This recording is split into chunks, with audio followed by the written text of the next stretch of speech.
Anong bansa ng wika? Hi mga guys. Meron akong Welcome to my vlog. Welcome to my vlog. Elias Bungal. Yun? Meron lang ako i-share sa inyo. Kailangan ang wika ng ang wika ng Pilipino ay kailangan pinagmamalaki natin. Yan. Ang kailangan mag-aral man tayo ng ibang wika, ang kailangan ang ikakarangal natin ang sarili nating wika. Yun! May hahando ko sa inyo isang tula. Yun!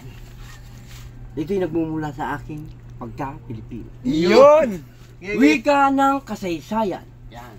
Kasaysayan ng wika. Ikaw, ako, tayo. Tayong lahat ay Pilipino. Bansang Pilipinas ang siyang idolo. Pinagmamalaki sa buong mundo.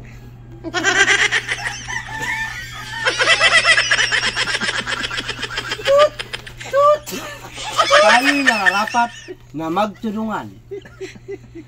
Pagka Pilipino ay kailangan nagkakaisa. Sa Timog Silangan, maging sa kanluran.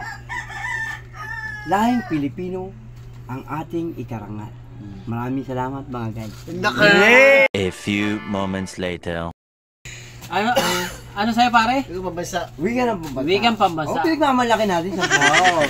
Pagmalaki natin ang pandiwa. Naman. Ang sabi. Ang humamon. Ang pandiwa ay isang hiwa na nasa pagitan ng dalawang hika na pinapasukan ng batuta at nilalabasan ng bata. Yan ang pandiwa. Wow.